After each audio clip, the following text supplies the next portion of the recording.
നമസ്കാരം. റാഫ്റ്റോക്ക് ഫുട്ബോളിലേക്ക് അവർക്കും സ്വാഗതം. PSG UEFA ചാമ്പ്യൻസ് ലീഗിൻ്റെ ക്വാർട്ടർ ഫൈനലിലേക്ക് കടന്നിരിക്കുന്നു. കഴിഞ്ഞ 2 സീസണുകളിലും അവർ പ്രീ ക്വാർട്ടറിൽ വീണുപോയതാണ്.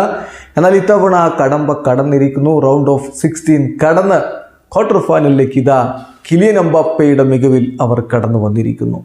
2-1 റയൽ സോസിഡാഡിനെ UEFA ചാമ്പ്യൻസ് ലീഗിൻ്റെ പ്രീ ക്വാർട്ടർ 2ാം പാദത്തിൽ അവർ പരാജയപ്പെടുത്തി. അതോടുകൂടി അഗ്രിഗേറ്റ് സ്കോർ 4-1 വിജയം കൊണ്ട് ക്വാർട്ടർ ഫൈനലിലേക്ക് അവർ കാലെടുത്ത് വെക്കുന്നു. ലൂയിസ് എൻറിക്കയുടെ ടീം അദ്ദേഹം UEFA ചാമ്പ്യൻസ് ലീഗിൽ ടീമിനെ പരിശീലിപ്പിച്ചപ്പോഴൊന്നും അവർ ക്വാർട്ടർ ഫൈനൽ കാണാതെ പോയിട്ടില്ല എന്നുള്ള ചരിത്രം കൂടിയുണ്ട്. അത് ആവർത്തിക്കുകയാണ്. നേരത്തെ അദ്ദേഹം ബാഴ്സലോണക്കൊപ്പം 2014-15 അന്ന് കിരീടം ചൂടിയിരുന്നു. പിന്നെ 2015-16, 2016-17 ഈ ഘട്ടങ്ങളിലൊക്കെ ക്വാർട്ടർ ഫൈനലിലേക്ക് അദ്ദേഹം തൻ്റെ ടീമിനെ കൊണ്ടുപോയിരുന്നു. അന്ന് ബാഴ്സലോണയായിരുന്നു. ഇപ്പോൾ PSG പരിശീലിപ്പിച്ചിട്ട് ഇതാ വീണ്ടും UEFA ചാമ്പ്യൻസ് ലീഗിൻ്റെ ക്വാർട്ടറിലേക്ക് അദ്ദേഹം ടീമിനെ എത്തിച്ചിരിക്കുകയാണ്. എന്തായാലും കിലിയൻ എംബാപ്പയാണ് അവരുടെ ഇരട്ട ഗോളുകൾ നേടിയത്.